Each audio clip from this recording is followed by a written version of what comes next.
Bom dia, boa tarde, boa noite, pessoal. Sejam bem-vindos a mais uma aula de teoria de grupos, onde hoje nós vamos começar a falar, na verdade, sobre um conceito importantíssimo chamado grupos solúveis. É um conceito fantástico que, de maneira surpreendente, quando vocês perceberem do que se trata a definição, a princípio não parece que isso se relaciona tanto com o estudo de soluções de equações polinomiais, né, por meio de radicais. E aí Galois deu uma contribuição gigantesca para a matemática, especialmente nessa parte do estudo de soluções de equações polinomiais, trazendo o conceito de grupo como uma ferramenta para auxiliar a estudar qualitativamente quando que para uma equação polinomial é possível expressar essas soluções por meio de radicais, né? Por exemplo, para equações de grau 2, a gente tem a fórmula de Bhaskara, que é uma expressão em termos de radicais, né? Você consegue expressar em termos de raiz de alguma coisa, raiz quadrada nesse caso. Para equações de grau 3 e grau 4, a gente tem os trabalhos de Cardano e Tartaglia, que nos apresentou equações que explicitam, né, as raízes de soluções de equações desse tipo por meio de radicais, né? Tem uma raiz cúbica, dependendo, e também raízes quadradas, dependendo do formato da equação polinomial. E aí, por muito tempo, ficou aquela sensação de que qualquer equação polinomial poderia ser resolvida a partir de uma fórmula envolvendo radicais. E aí, o estudo de grupos vem acabar com essas esperanças. Para grau maior ou igual a 5 não é possível apresentar as soluções de uma equação polinomial em geral por meio de radicais, e isso tem a ver com a solubilidade, na verdade com a não solubilidade de certos grupos que vão estar envolvidos com essas equações polinomiais, né, com os polinômios envolvidos. Isso é um assunto, claro, que a gente estuda com mais detalhes em teoria de Galois, mas eu achei importante fazer essa pequena introdução para meio que justificar um pouco das razões pelas quais a gente estuda esse conceito. E aí a gente começa definindo o que é uma série de subgrupos, ou uma torre de subgrupos, né? Eu prefiro a palavra torre, mas vários autores utilizam da expressão série, tá? Então, para nós aqui, o termo série e torre de subgrupos vai significar a mesma coisa. Então, se a gente tem um grupo G, seja G um grupo,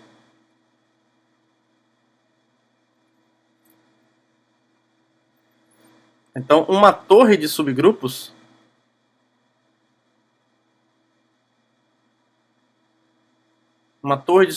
de G digamos, é uma coleção. Aqui a gente vai trabalhar com coleções finitas, tá? A gente poderia definir a noção de torre infinita de subgrupos sem o menor problema, pelo menos enumerável. Mas aqui a gente vai trabalhar só com as coleções finitas. Para os nossos propósitos aqui é o suficiente. Então, é uma coleção finita de GI, de I de 0 até um certo M. Certo? Então, tem o M mais 1 subgrupos, né? De subgrupos de G, onde o GI contém o GI mais 1 para todo I. O I começa do 0 até, como eu estou somando com 1 aqui, eu vou até o M menos 1, né? Que aí eu atinjo o M. Tudo bem? E aí essa torre aqui, ela é descrita, muitas vezes, na verdade, ela é apresentada dessa forma aqui, ó. Representamos a torre acima. Tá, tem um detalhe que eu esqueci aqui, ó. E o G0 é G, certo? O G0 é o maior, digamos, é o maior dos grupos, e aí, na verdade, a gente tem uma torre de subgrupos, porque todo mundo está dentro do G0, que é o G. Tá? Então isso é uma torre de subgrupos de G. E aí representamos essa torre assim, ó. Representamos tal torre na forma natural, né? Aqui, ó, a gente tem o G, que é o G0, e aí o G0 contém o G1 como subgrupo, aí o G1 contém o G2 como subgrupo, e por aí vai até chegar no mésimo termo. Então, aqui, nessa apresentação, né, ou nessa representação, fica claro por que a gente usa essa terminologia torre, né? A ideia é que você tem um monte de grupos, um dentro do outro, né? Você tem o G aqui em cima, que é o maior, que é o G0, aí embaixo dele tem um G1, depois tem um G2, e por aí vai até chegar no GM. Então aqui a gente monta uma torre, certo? Onde cada andar dessa torre aqui é um subgrupo. E aí a gente vai destacar algumas propriedades dessas torres. Por exemplo, nós vamos a gente vai definir de uma vez aqui logo três características de uma torre, ou três condições que elas podem satisfazer. Então nós vamos dizer que essa torre, vou chamar de estrela aqui, para a gente se referir a ela. Dizemos que estrela é, primeiro, normal. Primeira definição, normal. Deixa eu escrever assim que vai ficar melhor. 3 definições eu vou dar aqui, ó, só para a gente não escrever tudo de uma vez. Então dizemos que a torre estrela é normal se o GI mais 1 é um subgrupo normal do GI para todo I de 0 até o M menos 1. Certo? Então, se em cada passo intermediário desse, o menor subgrupo é normal no próximo. A ideia é essa, tá? Isso aqui também é chamado, nesse caso aqui, a gente vai chamar também essa série de série subnormal, tá? Série subnormal ou torre subnormal. Estou falando esses nomes aqui porque são nomes que aparecem na literatura. Uma outra definição, a gente vai dizer que essa torre, por exemplo, ela é abeliana se ela é normal, se estrela é normal, ou seja, a gente tem cada GI mais 1, né, é normal no próximo, e já que essa torre é normal, eu posso olhar para esse quociente aqui, ó, para todo I, certo? E aí a gente vai dizer que ela é abeliana se esse grupo aqui é um grupo abeliano. Isso é um grupo abeliano para todo I de 0 até o M-1. E de maneira bastante razoável, na verdade de maneira bastante sugestiva, a gente define a noção de torre cíclica. Então nós vamos dizer que essa torre aqui, ó, é cíclica se essa torre é normal e os quocientes, que agora podem ser vistos como grupos, esses quocientes são grupos cíclicos, como o próprio nome sugere que seria a definição, né? Então, se isso aqui é um grupo cíclico, para todo I, de 0 até o M-1. E aí, direto da definição, segue, né? Então, uma observação rápida aqui.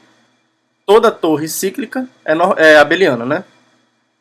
Toda torre cíclica é abeliana, isso aí não tem a menor polêmica, porque todo grupo cíclico é abeliano. Então, uma torre cíclica é uma torre abeliana um pouco mais forte.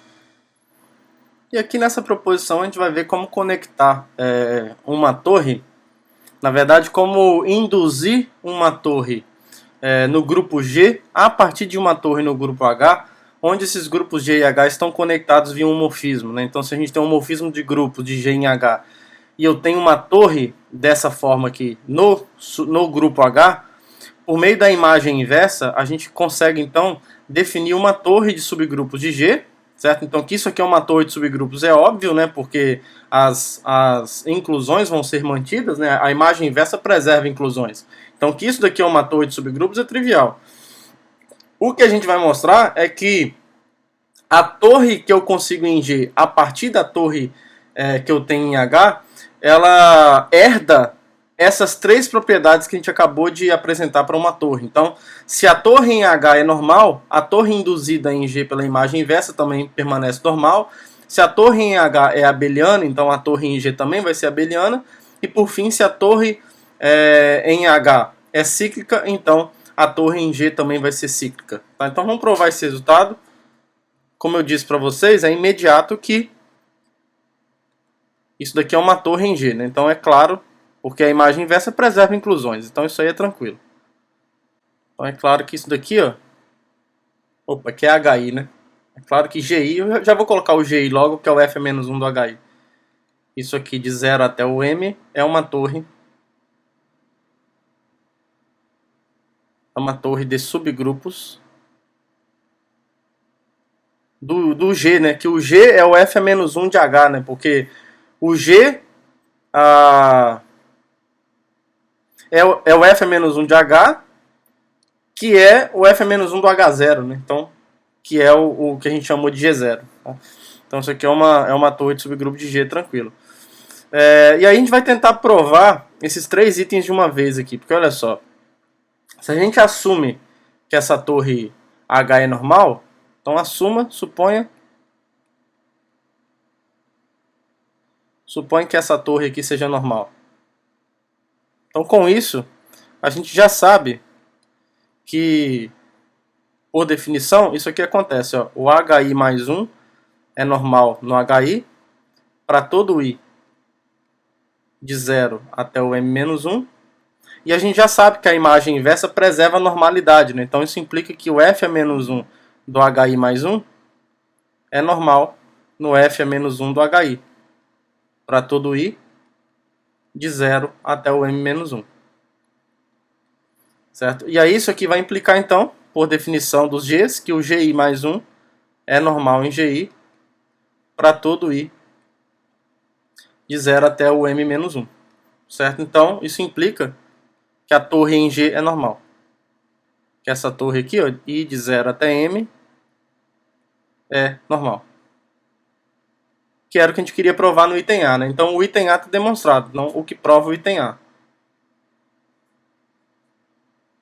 Que prova o item A. Aí, para o item B e para o item C, a gente vai continuar sobre a hipótese da torre ser normal, porque em ambas as hipóteses, né, se a torre é abeliana ou cíclica, a gente tem em particular normalidade. E olha só o que acontece quando a gente tem uma torre normal. Para cada I de 0 até o N mais 1, M menos 1, desculpa, a gente vai considerar essa função aqui, ó. Considere a função que eu vou chamar de Pi, que sai do GI e vai no HI quocientado por HI mais 1, que faz o seguinte, ó, ele pega um X aqui, ele pega um X, e lembra que o GI é a imagem inversa, né, do HI. Então, se o X está em GI, o F de X está no HI, certo? E aí eu vou pegar o quê? Eu vou tomar aqui a classe módulo HI mais 1. Tudo bem? E aí o que vai acontecer? Observe que o GI mais 1 é alguém que está no núcleo desse cara. Ó. Uma primeira coisa que a gente mostra é o seguinte. Ó, o GI mais 1 está contido no núcleo de Pi para todo I. De 0 até o M menos 1. Por que isso acontece? De fato, dado um X aqui em GI mais 1, segue que o F de X está onde? Se o X está em GI mais 1, lembra que o GI mais 1 é a imagem inversa do HI mais 1, né? Então, o F de X vai estar no HI mais 1. O que implica, então, que a classe do F de X módulo HI mais 1 é a classe neutra. É a classe E do HI mais 1. Onde o E aqui é o elemento neutro do H, né? Que é o grupo que contém todo mundo. Eu vou deixar só E mesmo para a gente não ficar pesando a notação. Só que a classe do f de x módulo HI mais 1 é o que a gente definiu como sendo o PI de x. Então, o PI de x é o elemento neutro do grupo da direita. Então, isso significa que o x está no núcleo de PI. E núcleo, né? Esqueci do quer aqui. Então, isso fecha essa afirmação azul. E por que eu fiz tanta questão dessa afirmação azul? Porque agora a gente pode usar a propriedade universal do quociente para então construir um morfismo que sai do GI quocientado por esse cara, chegando aqui de modo que um certo diagrama que comuta. Ó. A gente tem esse diagrama aqui, ó. Eu tenho o GI aqui, aí eu tenho aqui o quociente de GI, GI por GI mais 1, certo? Aqui é digamos, a projeção quociente, o morfismo quociente de GI por GI mais 1, vou chamar de φi aqui, é o morfismo quociente. Aí aqui a gente tem o PI, que leva no HI quocientado por HI mais 1. Como o GI mais 1 está contido no núcleo de PI, então a gente consegue, pela propriedade universal, um morfismo aqui que eu vou chamar de γi, que faz esse diagrama como tá? Então, pela propriedade universal, só para deixar claro, eu só fiz esse desenho para deixar claro o que a gente está usando. Tá? Então, pela propriedade universal do quociente, existe um morfismo de grupos. Na verdade, para cada i, né? Isso é importante. Deixa eu colocar aqui, ó. Para cada i, pela propriedade universal do quociente, para cada i de 0 até m-1, existe um morfismo. Agora sim, existe um morfismo de grupos que eu vou chamar de γi, que sai do gi, quocientado por gi mais 1, que vai no hi mais 1, tal que esse diagrama aqui comuta. O γi bola φi é igual a πi, onde, como eu não defini quem é, né, o φi aqui é a projeção quociente. gi mais 1 é o morfismo quociente. Aí, como a gente consegue na propriedade universal, o que vale aqui, na verdade, é que o γi, então, assim, o γi da classe do x módulo gi mais 1, isso, porque a classe do x módulo gi mais 1 é a imagem do φ de x, né? Φ de x faz isso. Então, isso aqui, ó, é exatamente o φ de x. Só que o γi composto com φ de x é o πi de x. Só que o πi de x, pela definição, aqui, ó, é o f de x hi. Isso aqui vale, então, para todo x pertencente ao gi e, claro, para todo i de 0 até o m-1. E aí, com isso daqui, a gente vai conseguir provar que essa γi é um morfismo injetivo, nesse caso aqui, por conta das inclusões que a gente tem. Então, a primeira coisa que a gente vai provar é γi é um morfismo injetivo de grupos para todo i de 0 até o m-1. Antes de provar isso, eu só quero explicar para vocês por que é interessante para a gente provar, né? Só para a gente não perder de vista o que a gente está querendo provar aqui. A gente está querendo mostrar que se a torre de H for abeliana, então a torre induzida por G é abeliana, e a mesma coisa para a cíclica, né? Aqui eu só estou supondo que a torre em H é normal. Só com isso a gente já vai conseguir provar que esse morfismo aqui é injetivo. E aí, quando a gente supuser que a torre em H é abeliana, como esse morfismo aqui é injetivo, o GI quocientado por GI mais 1 vai ser isomorfo à imagem, certo? Porque os morfismos injetivos têm essa propriedade. Claro, né? Se você restringe aqui a imagem, isso vira um isomorfismo. E aí, o GI quocientado por GI mais 1 vai ser isomorfo a um subgrupo desse quociente que é abeliano. Agora, todo subgrupo de um grupo abeliano é abeliano. Então, o GI quocientado por GI mais 1 vai ser isomorfo a uma coisa que é abeliana, portanto, ele vai ser abeliano também, que é o que a gente quer. E o mesmo vai valer para cíclico, tá? Mesma coisa. Esse cara vai ser isomorfo a um subgrupo daqui, que por hipótese vai ser cíclico, e a gente já sabe que todo subgrupo de um grupo cíclico também é cíclico. Então, é por isso que a gente está querendo mostrar que o γi é um morfismo injetivo. Então, vamos lá, vamos fazer isso. Agarrou aqui, né? Então, vamos pegar um i qualquer, de 0 até o m-1. A gente só precisa mostrar que o núcleo, vamos mostrar então que o núcleo do γi é o elemento neutro, né? Núcleo do γi, nós vamos mostrar que esse é o elemento neutro, que é a classe do elemento neutro via GI mais 1. Então, de fato, dado um U no núcleo do γi, escrevendo como o núcleo do γi está no quociente do GI por GI mais 1, ele pode ser escrito assim, ó.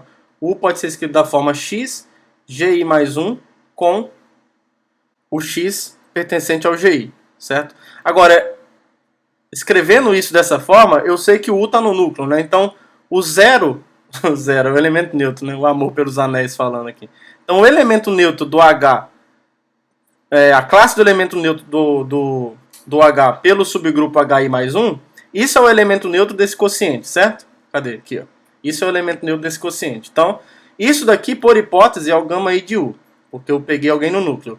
Só que pela definição do gama I, isso é a classe do f de x via hi mais 1. Tudo bem? Agora, olha só o que isso está dizendo. Isso está me dizendo que a classe do f de x módulo esse subgrupo é igual à classe neutra. Então, isso significa que o f de x está nesse subgrupo. Agora, se o f de x está em hi mais 1, por definição, o x está no f a menos 1 do hi mais 1, que é o nosso amado gi mais 1. Então, o x está em gi mais 1, né? Então, isso significa que a classe de x módulo gi mais 1, que é o u, é a classe do elemento neutro. Tudo bem? Então, a gente acabou de provar que o núcleo de gama I é apenas o elemento neutro, portanto, a gama I é injetiva. Tá? Logo, gama I é injetiva. E assim, o que vai acontecer? Então, assim, fechamos essa afirmação azul, né? Então, olha só o que vai acontecer. Nesse caso, isso vale para qualquer morfismo injetivo de grupos, a gente já sabe disso.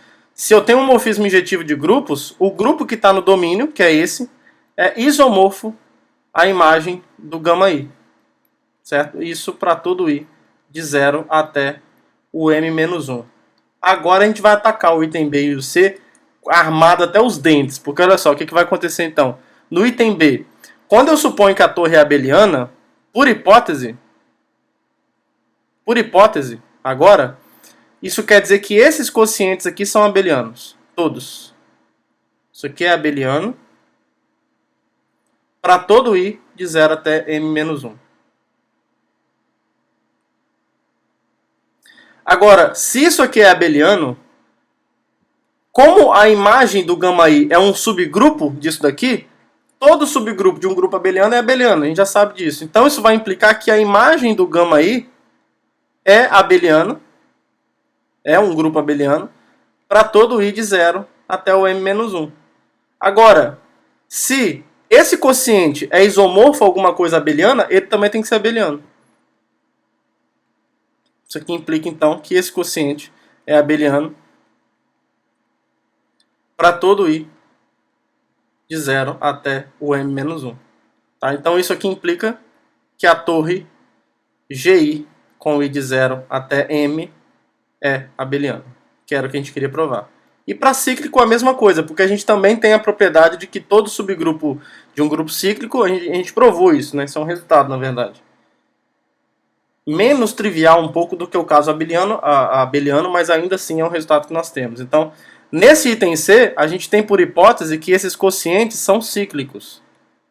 Por hipótese, esses quocientes aqui, todos são cíclicos. Opa, tem que escrever o que eles são primeiro antes de falar para tudo, né? Então, isso aqui é cíclico para todo I de 0 até o m-1.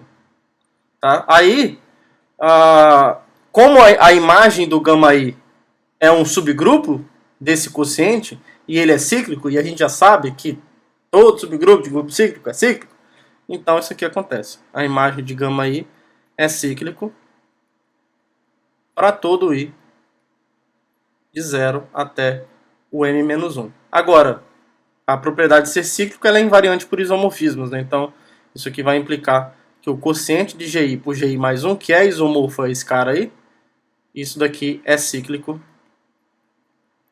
para todo I de 0 até o m-1. E, portanto, isso mostra que a torre G, a torre DG, né? GI de 0 até m, que é aquelas inclusões de grupos, isso aqui é uma torre cíclica. Tudo bem? Isso fecha, então, a demonstração dessa proposição. Então, tudo girou em torno de comparar esses quocientes dessa forma como nós fizemos. E agora a gente vai definir o que é o refinamento de uma torre. Basicamente, quando você tem uma torre de subgrupos, um refinamento é uma outra torre em que o máximo que pode acontecer é você ter mais alguns personagens ali nessa torre. Você tem os personagens originais e mais alguns inseridos ali no meio. Tá? E aí a maneira formal de dizer isso é se eu tenho um grupo G e eu tenho uma torre dessa forma aqui, ó, I de 0 até M, uma torre, de subgrupos de G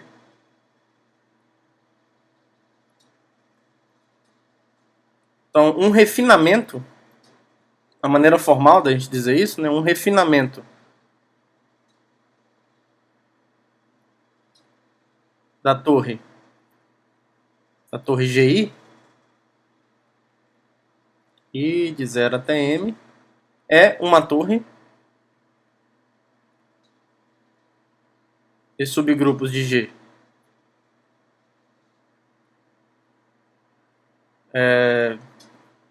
Vou escrever assim, é uma torre de subgrupos, assim, ó, H mesmo, HJ, com J de 0 até um N, porque não precisa ser a mesma quantidade, né? A ideia é que não seja, que tenha mais. É uma torre de subgrupos de G, tal que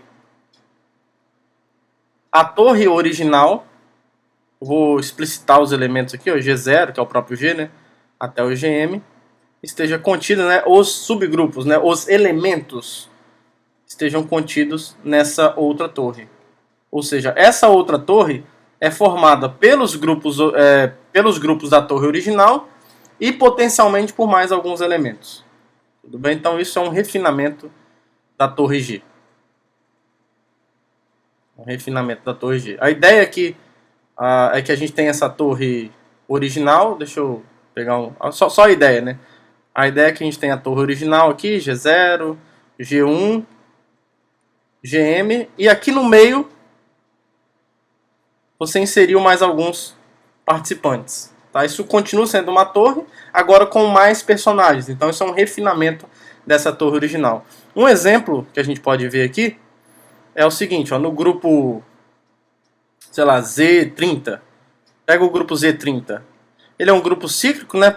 E aí, portanto, é abeliano. E aí, qualquer torre de grupos que você pega vai ser uma torre normal, vai ser uma torre abeliana, vale tudo, né? Vale tudo. E aí, olha só, a gente tem essa torre aqui. A gente pode olhar para essa torre aqui, que é o... Vou começar com o Z30. Aí, como essa torre é normal, eu já posso escrever assim, ó. O triângulo aqui é o contrário porque a gente começa do maior para o menor, né? Então, é o da direita que é normal no da esquerda. Por isso que a gente inverte aquele triangulinho. Então, observe que o subgrupo gerado pelo, sei lá, o 5 barra, ele é um subgrupo normal do Z30, porque qualquer subgrupo do Z30 é normal, porque ele é abeliano. E aqui a gente pode olhar para o subgrupo dado pelo elemento neutro, pelo 0 barra. Tá, então isso daqui é uma torre, inclusive cíclica, né? É uma torre cíclica. Isso, porque os quocientes aqui são todos cíclicos, porque o grupo G é cíclico, né? Então, isso aqui é uma torre cíclica de grupos. E aí um refinamento para essa torre, ó, a gente consegue colocar, por exemplo, alguém que entre o 5 e o 0. Então, essa torre aqui, se eu chamar essa torre aqui de estrela, essa torre aqui de baixo, ó, Z30, aí contém como subgrupo normal o subgrupo gerado pelo 5 barra. E observe que o 10 barra pertence ao subgrupo gerado pelo 5 barra. Né? 10 barra é 5 barra mais 5 barra, que nesse contexto aditivo é o 5 barra ao quadrado. Então, isso daqui contém como subgrupo normal o subgrupo gerado pelo 10. E isso contém como subgrupo normal o subgrupo gerado pelo 0 barra. Então, essa torre aqui, ó, é um refinamento. É um refinamento da torre acima, de estrela. Porque essa torre aqui, em termos de personagens, é composta do 0, do subgrupo gerado pelo 5 barra e do grupo Z30. E todos esses personagens são personagens dessa aqui de baixo. Tá? Vale aquela inclusão dos conjuntos quando eu olho para o conjunto dos grupos que compõem essa torre. Tudo bem? Então está aqui um exemplo explícito de um refinamento. E aí, para provar que toda torre abeliana de subgrupos de um grupo finito admite um refinamento cíclico, é o principal resultado que nós vamos provar a respeito de refinamentos, a gente vai provar esse resultado, esse lema aqui primeiro, para ajudar na demonstração desse outro resultado que a gente vai ver, que mostra basicamente que se eu tiver um grupo finito e abeliano, então é sempre possível obter uma torre cíclica de subgrupos, GI, onde o último termo é exatamente o elemento neutro. Isso aqui, por exemplo, vai ter tudo a ver com grupos solúveis. Na verdade, todo grupo abeliano vai ser solúvel, isso é fácil, mas além disso a gente consegue refinar essa torre abeliana inserindo personagens para que essa torre se torne cíclica. Então a gente vai provar esse resultado aqui por indução sobre a ordem de G. Bom, primeira coisa que a gente faz para a ordem de G igual a 1 é bem tranquilo. Para a ordem de G igual a 1 é fácil, porque como o G é abeliano, ele tendo um elemento, né, isso aí não precisa nem ser abeliano. Ele tendo um elemento só, o G tendo um elemento só, ele é cíclico, né? Então, essa torre aqui, ó, G igual a G0, que é igual ao E, né? Sendo aqui o G1. Eu defino o G1 assim e eu defino o G0 assim. Isso daqui é uma torre cíclica de subgrupos de G. Cíclica porque o quociente vai ter um elemento só também, né? Então, isso aqui é uma torre cíclica de subgrupo de G. Então, quando a ordem é 1, é bem tranquilo. Então, a gente vai supor. Suponha que a ordem de G seja maior que 1 e que o resultado seja verdadeiro para todo grupo finito abeliano de ordem menor que 1. Para todo grupo finito abeliano com ordem estritamente menor do que a ordem de G. Certo? E aí o que a gente vai fazer então? Nesse caso, como a ordem de G é maior que 1, a gente pode tomar um elemento x pertencente a G com um x diferente do elemento neutro, certo? Com um x diferente do elemento neutro. E aí, como eu estou num grupo abeliano, todo subgrupo é normal. Então a gente vai considerar esse grupo quociente aqui, ó, como G é abeliano. Então o subgrupo gerado por x, qualquer subgrupo, né, na verdade, ele é um subgrupo normal de G e, portanto, eu posso considerar esse grupo quociente. Isso aqui continua sendo um grupo abeliano, certo? Porque o quociente de qualquer grupo abeliano é abeliano. E mais, a ordem desse grupo vai ser estritamente menor do que G. Porque isso pelo teorema de Lagrange, é a ordem de G dividido pela ordem de x, certo? Só que isso daqui, ó, como o x é diferente do elemento neutro, a ordem de x, isso aqui é maior que 1. Então esse quociente aqui, na verdade que resulta no inteiro positivo, né, de fato diminui a ordem de G, né? Isso aqui não é igual a 1. Então isso aqui de fato é menor do que a ordem de G. Então, e aí pela hipótese de indução, esse grupo abeliano aqui admite uma torre finita uma torre de subgrupos que é cíclica desse quociente. Pela hipótese de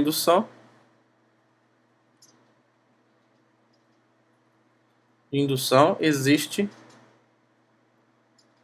uma torre cíclica de subgrupos, que eu vou escrever assim por enquanto, como KI, I de 0 até um certo M. O M eu acho que eu vou usar para outra coisa, né? Deixa eu colocar S aqui, isso. KI de I de 0 até S, de subgrupos desse quociente aqui, né? Isso, desse quociente, onde o último termo aqui, o KS, é o subgrupo trivial daqui, né? Então é o elemento neutro, é a classe do elemento neutro pelo subgrupo gerado por x, certo? Então, se a gente considerar esse morfismo quociente, a gente pode usar a proposição que a gente provou hoje. Considera o morfismo quociente, que eu vou chamar aqui de π, que sai do G e vai no G quocientado pelo subgrupo gerado por x. Então, se a gente definir aqui, ó, vou definir aqui GI, isso, GJ por enquanto. Vou definir GJ como sendo π a menos 1 do KJ. Isso para todo J de 0 até o S. Certo? Então, pelo que nós vimos hoje, como isso daqui é uma torre de subgrupos do quociente, então, e é uma torre cíclica, né? Então, quando eu olho para uma torre induzida pela imagem inversa de homomorfismo, isso daqui passa a ser uma torre cíclica de subgrupo de G. Certo? Então, pela proposição que nós provamos hoje, acho que foi a proposição anterior, isso daqui, ó, GJ com J de 0 até o S é uma torre de subgrupos, torre cíclica, né? Vamos lá, torre cíclica de subgrupos, uma torre cíclica de subgrupos de G. E o que acontece aqui, ó? Onde o G0, só para a gente ver que o G0 é o G mesmo, né? O G0 é o π-1 do K0. Agora o K0, como isso daqui é uma torre de subgrupos do quociente, isso é o π-1 do quociente. E a imagem inversa aqui do quociente, como, bom, a imagem inversa do contradomínio todo sempre é o domínio todo, né? Então isso daqui é o G mesmo, então de fato isso aqui é uma torre de subgrupo de G, isso a gente já tinha provado. Agora, o GS, que é o último termo, o GS é o π-1 do KS, certo? Que é o π-1, quem é o KS? Vamos ver aqui, ó. O KS, ele é o elemento neutro do quociente, né? É o elemento neutro do quociente. Então isso aqui nada mais é do que o núcleo do morfismo quociente, né? Que é precisamente o subgrupo gerado por X. Então o GS é o subgrupo gerado por X. Então a gente tem uma torre assim, ó, cíclica assim, ó. A gente tem aqui o G, o G0, aí aqui tem o G1, uma torre cíclica assim, ó, que vai até o GS, que termina no subgrupo gerado por X. Agora, já que eu quero uma torre cíclica, como esse subgrupo aqui é cíclico, eu só preciso acrescentar aqui, ó, o Gm igual ao elemento neutro, tá? Vou definir o GS mais 1 como sendo o subgrupo dado pelo elemento neutro, o GS sobre o GS mais 1, isso daqui é o subgrupo gerado por X, quocientado pelo elemento neutro, que é isomorfo ao subgrupo gerado por X, ou seja, isso implica então que esse quociente aqui é cíclico. Então GS quocientado por GS mais 1 é cíclico. Logo, como essa daqui é cíclica, quando eu acrescento GS mais 1 aqui, isso é cíclico. Tá? Então, portanto,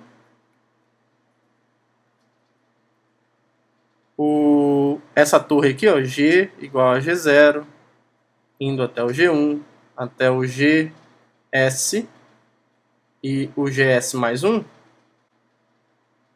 é uma torre, e o GS mais 1 termina no elemento neutro, né, isso é importante, é uma torre cíclica de subgrupos de G, onde o GS mais 1 é o elemento neutro, ou seja, ela termina no elemento neutro, certo? Então, aqui se você quiser trabalhar com o mesmo índice que está, com a mesma notação que está no enunciado, basta você tomar o M como S mais 1. Pronto. Então esse lema está devidamente provado. E aí, a partir dessa definição que a gente acabou de dar, a gente vai mostrar um resultado bem interessante que diz o seguinte, olha, se você tem um grupo finito, então, caso você tenha uma torre abeliana de subgrupos de G, desse grupo finito, então sempre é possível refinar essa torre até que ela se torne uma torre cíclica. Tá? Então, mesmo que a torre abeliana original não seja cíclica, mas é possível acrescentar personagens nessa torre de modo a torná-la uma torre cíclica. Tudo bem? E a gente vai fazer isso por indução sobre a ordem de G. Né? Por isso que é importante aqui a gente trabalhar com grupos finitos. Por indução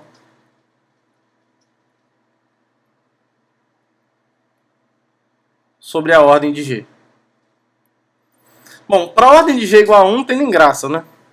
Para a ordem de G igual a 1, o que vai acontecer? Neste caso, o grupo é o trivial, né? Então, as torres que a gente tem é formada apenas por ele mesmo. Então, qualquer torre é cíclica, em particular as abelianas. Então, neste caso, G é igual ao elemento neutro e o resultado segue imediatamente. Qualquer torre que você pegar de subgrupos do elemento neutro, todos os personagens vão ser iguais. Então, em particular, os quocientes todos vão ser cíclicos, porque os quocientes vão continuar sendo o elemento neutro. Aí o grupo dado pelo elemento neutro é cíclico, óbvio, né? Então, isso aqui o resultado é claramente verdadeiro. Então, a gente vai assumir agora que o grupo tem mais de um elemento. Suponha que a ordem de G seja maior ou menor que 1, né? Aí é doído. Suponha que a ordem de G seja maior que 1 e que o resultado seja verdadeiro. Seja verdadeiro para grupos de ordem finitos, obviamente, de ordem menor do que a ordem de G. Então a gente tem que provar que o resultado vale pro G, né? Bom, então a gente tem que pegar uma torre abeliana de G, né, e mostrar que ela tem um refinamento cíclico. Então pega, vamos tomar então, seja G igual a G0. Como é abeliano, eu já posso pegar normal, em particular, G1 até um certo GM, uma torre abeliana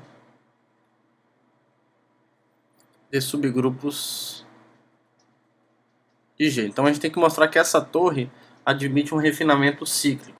Então aqui só um comentário rápido, é que não faz sentido a gente trabalhar aqui com G1 igual a G, porque assim, se todos esses Gs aqui forem iguais a G, essa torre que é abeliana, ela se torna cíclica porque os quocientes vão se tornar os grupos triviais, que são cíclicos. Tá? Então não tem graça a gente trabalhar com uma torre abeliana com elementos repetidos. Tá? Então a gente pode assumir que o G1 está contido propriamente em G. Não tem por que repetir o G aqui nessa torre.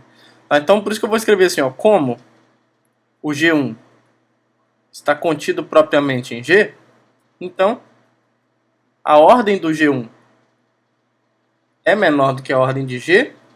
E aí, como isso daqui é uma torre abeliana, como essa torre aqui, ó, GI com I de 1 até M, com I de 1 até M, é uma torre abeliana de subgrupos do G1, a gente aplica a hipótese de indução. Isso aqui é uma torre abeliana de subgrupos de G1. Então, pela hipótese de indução,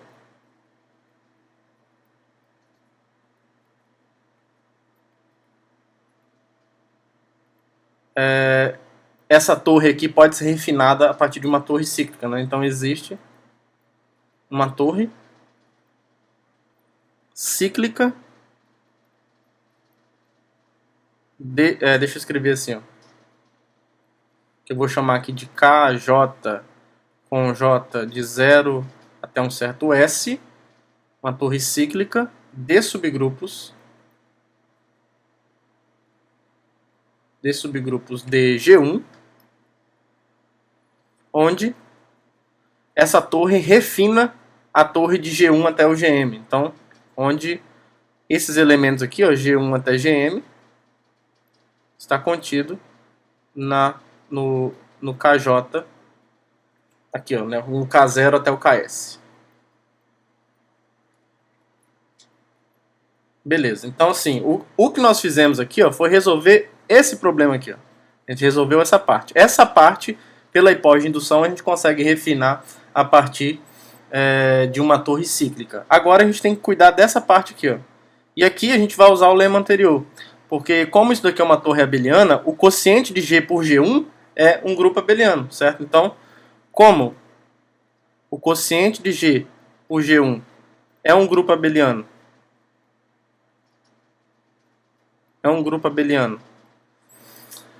e é finito, porque ele é o quociente de um grupo finito, pelo lema anterior a gente consegue uma torre cíclica desse cara aqui, certo? Então, e é finito, então pelo lema anterior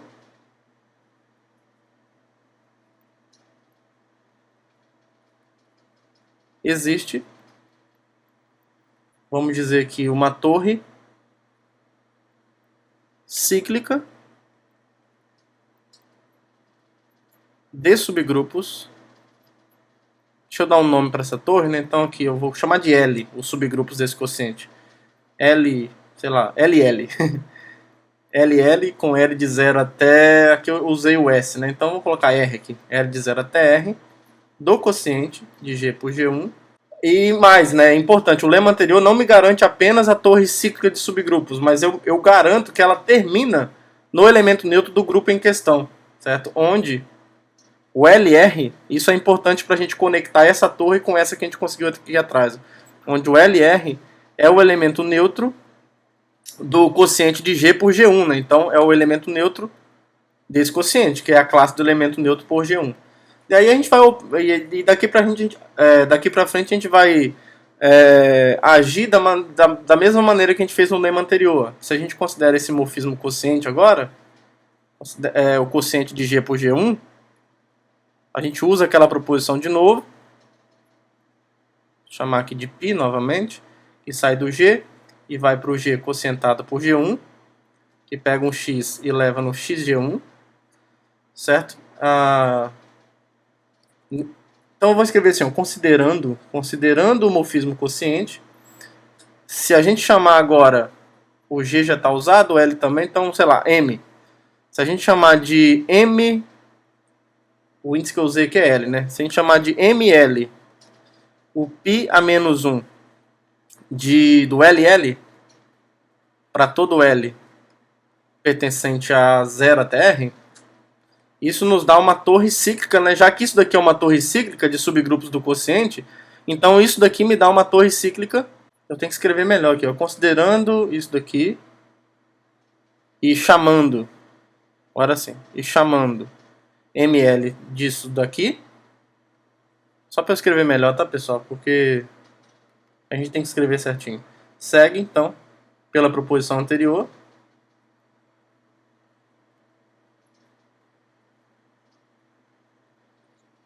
Que isso daqui, ó, ML com L de 0 até R é uma torre cíclica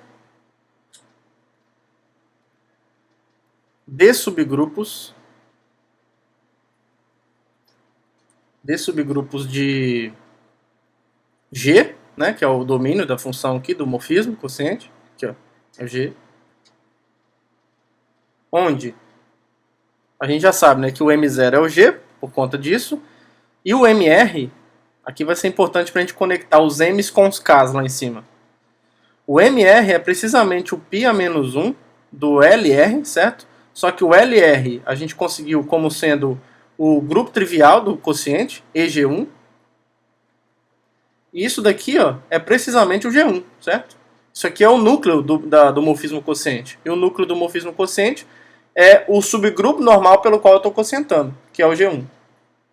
Então, isso aqui é o G1. Então, o que está acontecendo? Ó?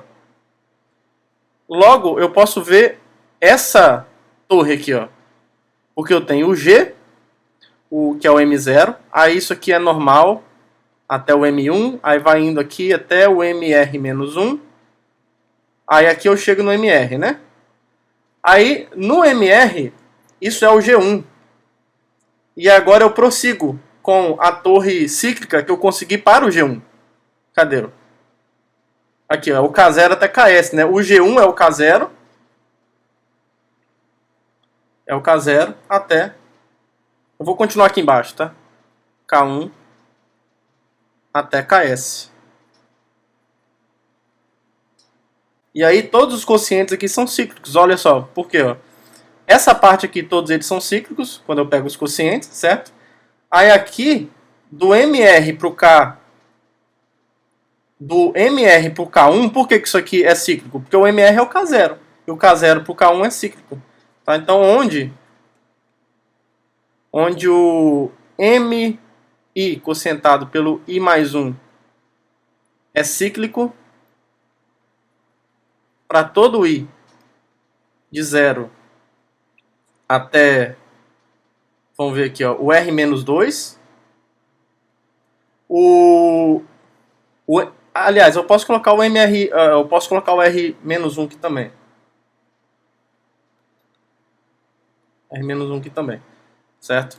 Aí aqui no próximo, o MR para o K1 é cíclico, porque o MR para o K1 é precisamente o K0, porque os dois são iguais ao G1, certo? Isso aqui é cíclico. E daí para frente vale tudo também. Tá? E o KJ mais 1 é cíclico para todo J, que vai de onde até onde? De 0 até o S menos 1. É o S menos 1. Tá? Então, o que acontece? Ó? Portanto, isso daqui, ó, deixa eu colocar assim para ficar bem claro. Ó. M0, MR, que é a mesma coisa que o K0, até o KS, é uma torre cíclica de subgrupos DG, onde, olha só o que acontece, ó. Quando eu olho para a torre original, eu quero que seja um refinamento, né, da torre original. Então, todos os elementos da torre original tem que estar aqui, né? E eles estão, porque olha só, do G1 até o GM, eles estão do K0 até o KM, e o G0 é o G que é o M0. Então essa inclusão que vale. MR, que é o K0, e depois os próximos Ks. Tá? Então, como essa inclusão aqui vale, essa torre cíclica aqui é um refinamento dessa torre abeliana aqui. E isso fecha a demonstração dessa bela proposição. E aí, com esse ferramental em mãos, a gente define agora o que é um grupo solúvel. É basicamente um grupo que admite uma torre abeliana que termina no grupo trivial, no grupo que só tem um elemento neutro. Tá? Então, dizemos que um grupo G é solúvel se G admite uma torre abeliana que pode chamar aqui de GI, né? Seguindo a tradição, GI de 0 até M, de subgrupos, onde o GM é o elemento neutro. É o subgrupo trivial, tá? Então, dizer que um grupo é solúvel é dizer que você tem uma torre dessa daqui, abeliana. Então, se é abeliano é normal, né? Então, os passos intermediários a gente tem normalidade. GM-1. E aqui chega no GM precisamente no subgrupo trivial. Tá? Então, isso é um grupo solúvel, né? Entre aspas, resolver um grupo é você encontrar uma torre abeliana desse tipo. Tudo bem? E aí, alguns corolários das coisas que nós provamos, né? Então, por isso que eu deixei para definir agora, porque depois da definição, a gente vai um monte de corolários. Primeira coisa é que se eu tenho um grupo finito que é solúvel, então esse G admite uma torre cíclica de subgrupos terminando no subgrupo trivial. Isso é evidente pela proposição anterior e pela definição, porque se ele é um grupo finito solúvel, é porque a gente consegue uma torre abeliana terminando no subgrupo trivial. Certo? Agora, se ele é finito, nós vimos que qualquer torre abeliana pode ser refinada até chegar numa torre cíclica. Tudo bem? Então, é um corolário imediato daquilo que nós provamos. Então, qualquer grupo finito que seja solúvel, além de você conseguir uma torre abeliana, você consegue também uma torre cíclica que termina no subgrupo trivial. Um outro corolário, isso é um corolário de algo que nós vimos na última aula. Nós vimos na última aula que qualquer P-grupo finito admite, não tinha esse nome ainda, mas admite uma torre cíclica de subgrupos, onde na verdade cada grupo quociente intermediário, ele além de ser cíclico, ele tem ordem P. Tá? Esses grupos que admitem essa propriedade a gente costuma chamar de supersolúvel, quando os grupos quocientes são cíclicos e são de ordem prima. Tá? Então, por exemplo, esses P-grupos finitos, eles são supersolúveis, digamos assim. Em particular, eles são solúveis e também não tem o que escrever aqui nesse corolário, é imediato pelo que nós vimos na última aula e da definição que nós demos. E aí uma proposição que a gente vai provar é que se eu tiver um grupo abeliano, isso aqui também é muito fácil. Qualquer grupo abeliano é solúvel, porque a ideia de você trabalhar com grupos solúveis é, caso você não tenha a propriedade de ser abeliano, será que você consegue colocar personagens intermediários de modo que os quocientes sejam abelianos e isso chegue no elemento neutro? De certa forma, resolver um grupo é isso. Agora, se o grupo já é abeliano, então ele com o elemento neutro já forma uma torre abeliana. Então por isso que é bem fácil essa proposição, muito tranquila. Então, como o grupo G é abeliano, se o G é abeliano, o G quocientado pelo elemento neutro é isomorfo ao E, né? Isso independe do G ser abeliano ou não, mas o fato do G ser abeliano implica que esse quociente é abeliano. Então isso aqui vai implicar, eu vou escrever assim, que esse quociente é abeliano. Então, isso nos dá direto que o G, isso daqui, ó, o subgrupo trivial sempre é normal em G, e esse quociente, como esse quociente é abeliano, isso daqui então é uma torre, é uma torre abeliana de subgrupos de G. Né? Então, muito tranquilo. Então, todo grupo abeliano é solúvel e aí não tem nem muita graça, né? Trabalhar com contexto, na verdade, trabalhar com o conceito de solubilidade de grupos. Só grupos abelianos não tem muita graça por causa disso. E aí um resultado que a gente vai mostrar, faltam dois para a aula de hoje, é que se eu tiver um grupo solúvel, qualquer subgrupo de G também continua sendo solúvel. Como é que a gente prova isso? O resultado não chega a ser tão complicado também, porque se G é um grupo solúvel, então por hipótese, existe uma cadeia, cadeia ou série, né, subnormal, mas existe uma torre, eu gosto dessa palavra, existe uma torre de subgrupos, uma torre abeliana, porque o grupo é solúvel, uma torre abeliana, que eu vou destacar aqui, que eu vou denotar por GI, de 0 até M, de subgrupos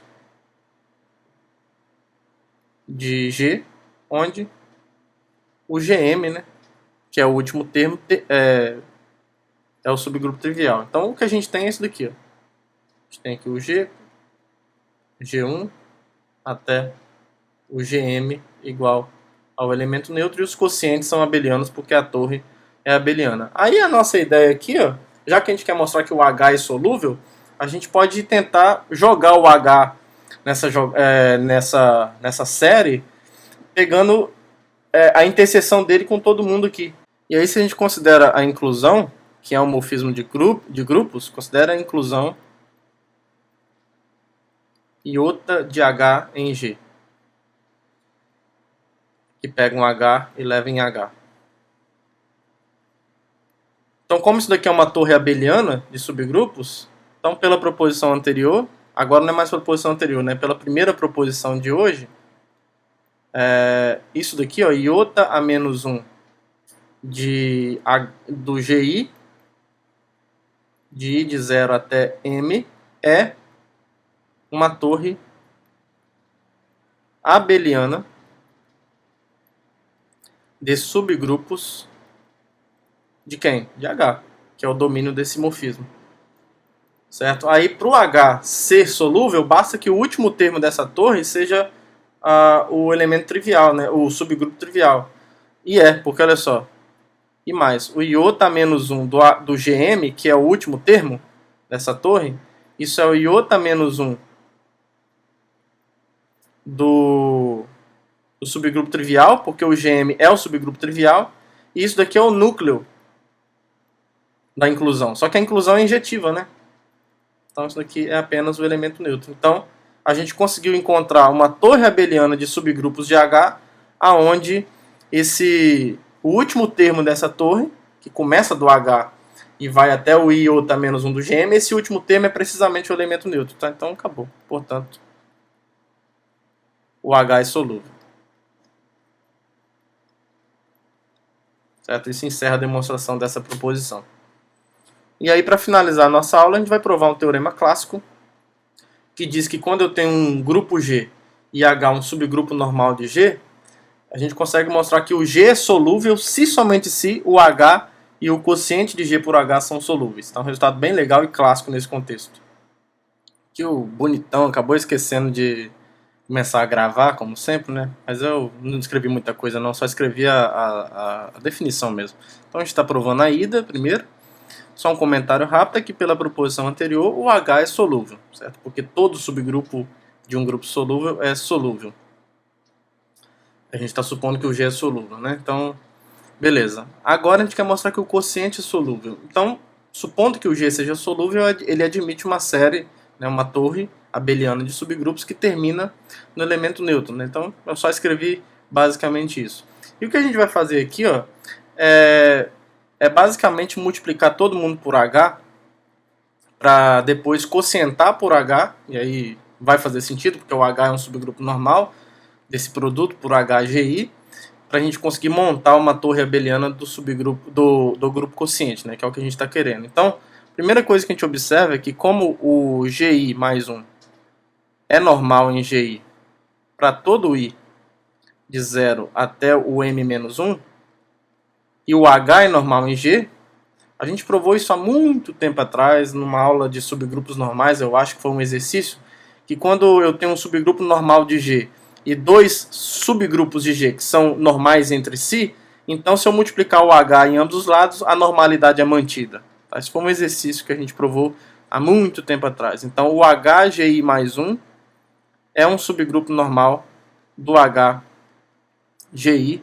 isso para todo I de 0 até o M-1. Tudo bem? Então, nesse sentido, como esses caras são subgrupos de G que contêm o H, eu posso olhar, e o H é normal em G, né? Então isso daqui acontece, ó. Assim, o H é um subgrupo normal do HGI para todo I de 0 até M, certo? E aí a gente pode considerar esses subgrupos quocientes de GH, de G quocientado por H, né? Então, isso aqui implica que o HGI quocientado por H é um subgrupo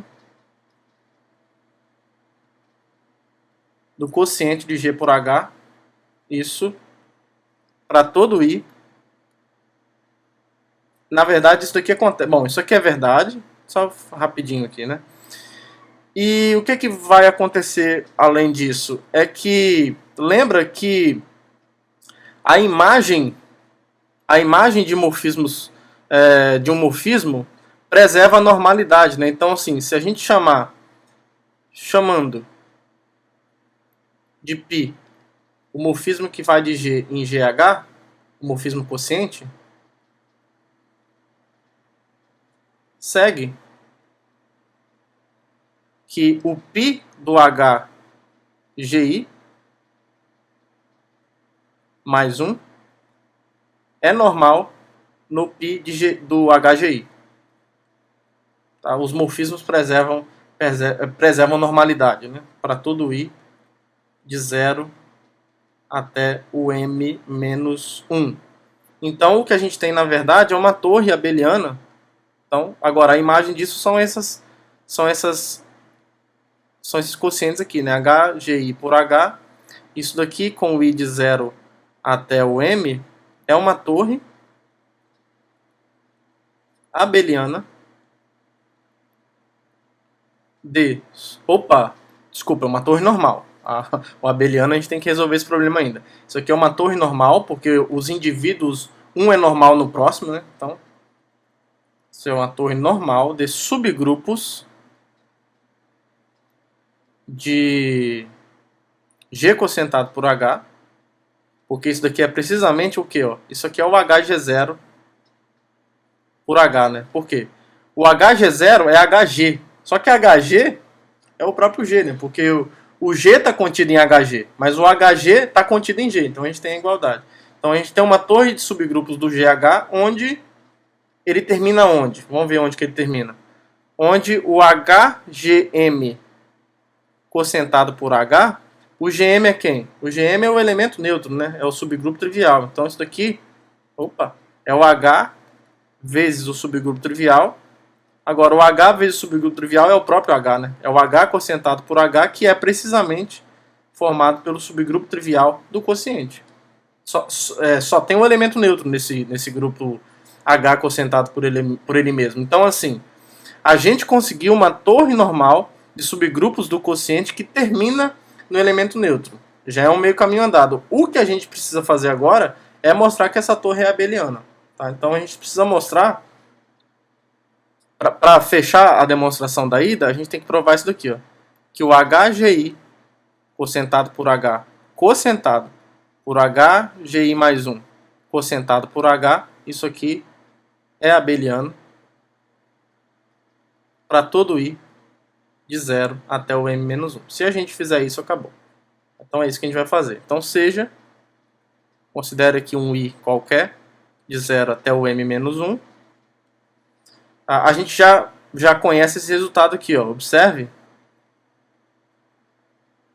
que o HGI quocientado por H quocientado pelo HGI mais 1 quocientado por H, isso daqui é isomorfo. Lembra que quando a gente está quocientando pelo mesmo subgrupo, você pode cortar por isomorfismos, né? Então isso é a mesma coisa que o quociente do HGI pelo HGI mais 1. Então, o que a gente vai mostrar aqui agora é que esse cara aqui é abeliano.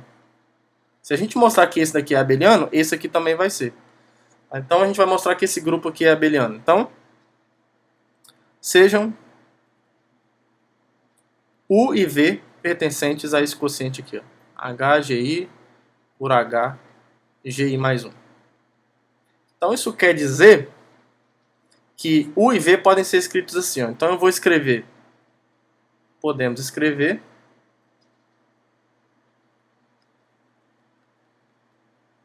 U como sendo a classe de um elemento aqui pelo HGI mais 1. Vou colocar assim, ó, HXI.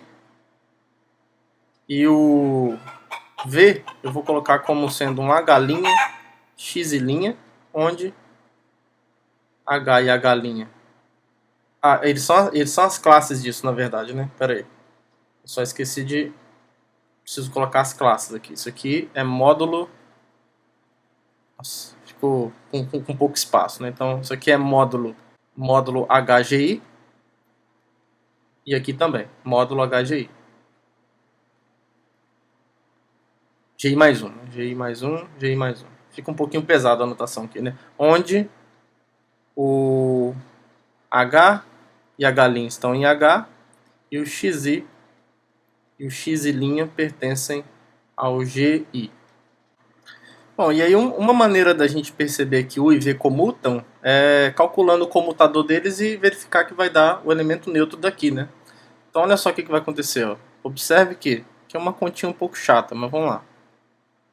O comutador de U com V, por definição, é UV, U a menos 1, V a menos 1, né?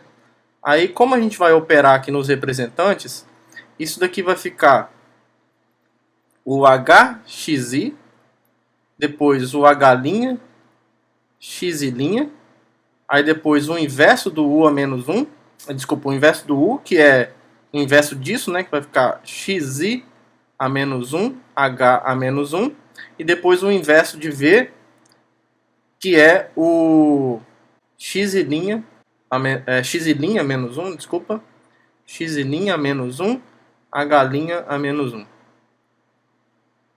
Isso aí é a classe desse trem todo aqui, essa porcariada toda aqui, módulo HGI mais 1. Só que se a gente reparar bem, ó, o que a gente tem aqui, na verdade, é o comutador desse elemento e desse daqui, ó, porque depois entra o inverso desse e o inverso desse, né? Então, isso daqui, na verdade, é o comutador do HXI, enxergando isso como um elemento do HGI, né? H', X'. Então, é a classe desse comutador, módulo GI mais 1.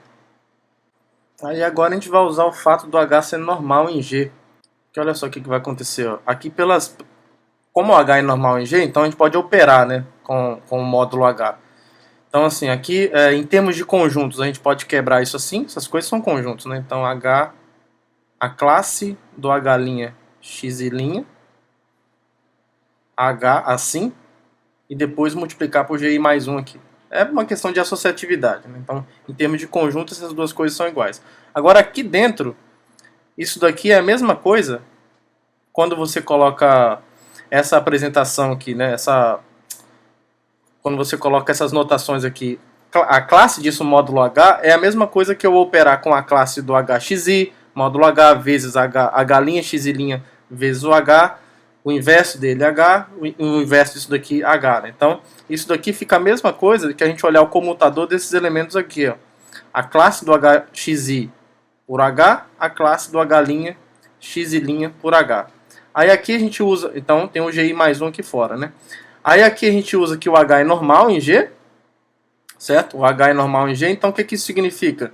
Que a classe lateral à direita é igual à classe lateral à esquerda. Então isso daqui é a mesma coisa que o H, HXI, e aqui H, H', X'I'. Opa, que é o X em cima, né? X'I'. Isso. E o GI mais 1 aqui fora, quietinho. Aí aqui a gente usa que cada H e o H', né? E os dois caras pertencem ao H. Então, quando eu olho para as classes aqui, a classe do HXI módulo H é a mesma coisa que a classe do XI módulo H. Certo? Porque o H tá. Porque o H e o H' estão em H. Então isso daqui vai ser a classe do XI à direita, né? E aqui a classe à direita do X'I'. E aí, como o H é normal, eu posso voltar para a forma como eu estava trabalhando. Isso daqui agora é igual a classe lateral à esquerda do XI, classe lateral à direita do XI. E aqui o GI mais 1 aqui fora. Então a gente eliminou os Hs, né? Aí agora, o que a gente vai fazer? Eu vou jogar esse H para fora de novo. Então isso daqui vai ficar a classe do XI, do comutador, né? Do XI e do X'I'. H, GI mais 1. Aí em termos de conjuntos, como o H é normal, em G, o H comuta com o GI mais 1 também, como conjunto, certo? Então isso significa que aqui eu posso escrever isso assim, ó, XI, X'I', GI mais 1, H, aqui fora. E aí eu já vou organizar isso assim, ó, usando a associatividade. E aí eu vou jogar o GI mais 1 aqui dentro de novo.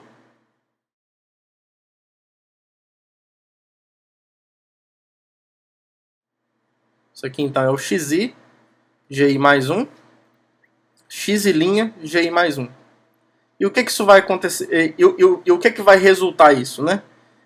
Isso daqui, pessoal, aí tem um H aqui fora.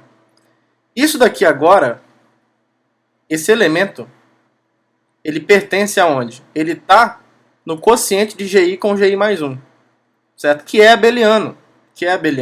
Então, ó, o XI GI mais 1 é um elemento desse quociente, e o X'I' GI mais 1 é um elemento desse quociente.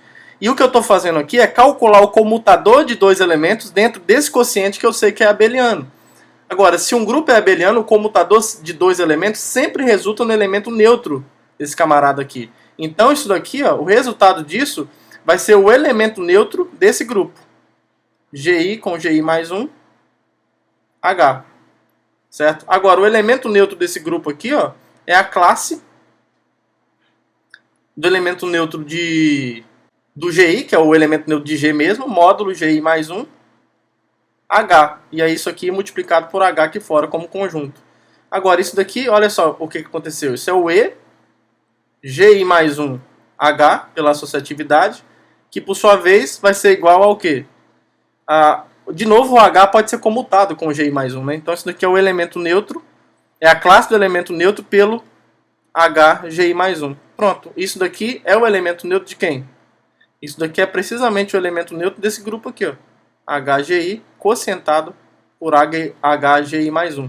Então olha só o que a gente fez. Uma contaiada do inferno para mostrar que o comutador de dois elementos quaisquer, U e V, nesse quociente, resulta, depois de milhares de contas, ao elemento neutro desse quociente. Tudo bem? Então o que nós provamos aqui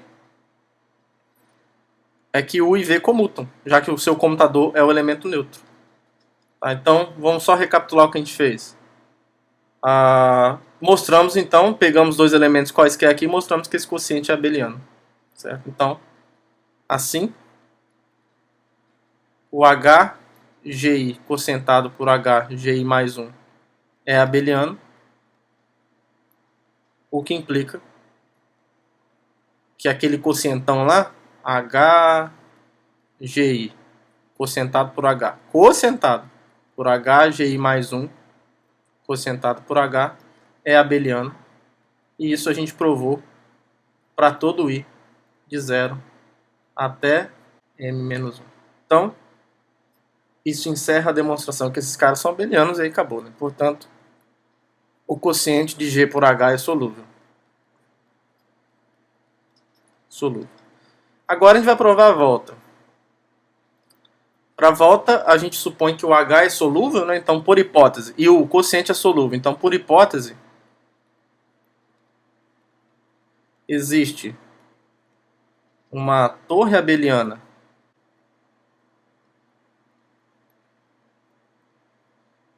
digamos H igual a H0 até o HR.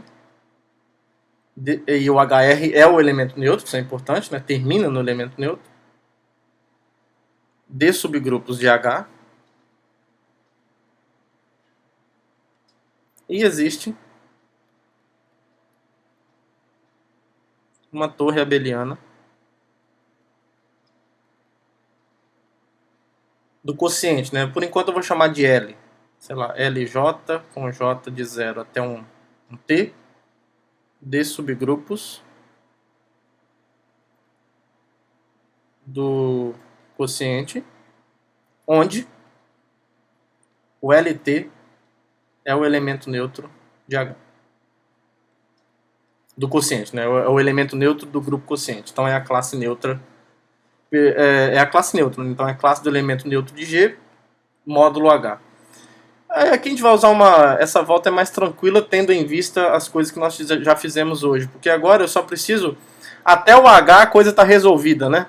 Digamos, do H para frente, a gente consegue uma torre abeliana. O que a gente vai fazer agora é usar esses L's para prosseguir desse H até chegar no G, usando as imagens inversas do quociente.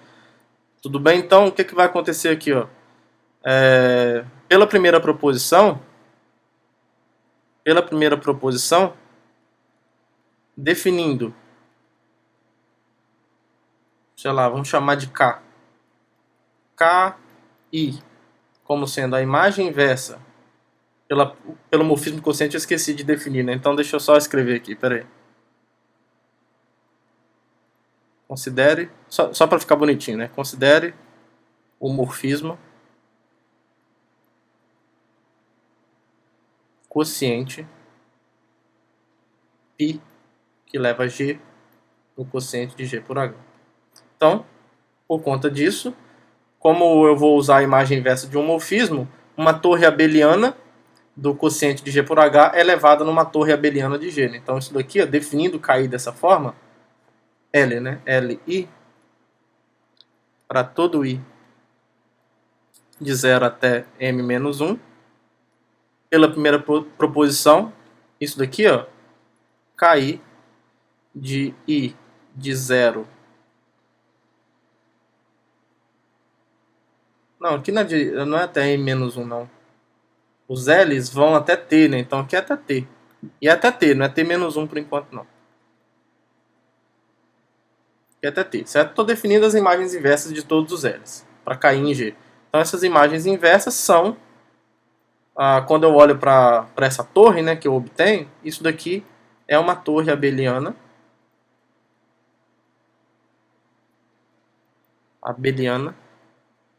De subgrupos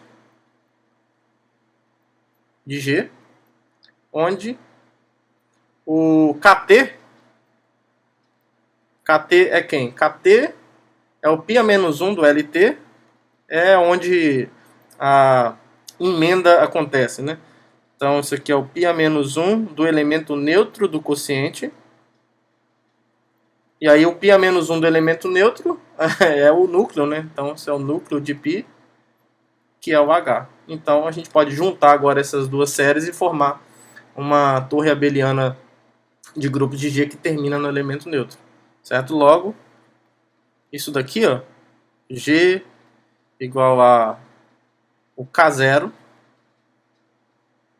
isso é normal em K1, aí vai até o KT, aí no KT é o H, né? Aí depois continua. No H a gente chamou de quê? De H mesmo, né? Os Hs. Então, H1 até HR, e o HR, importantíssimo, termina no elemento neutro. Então, isso daqui é uma torre abeliana,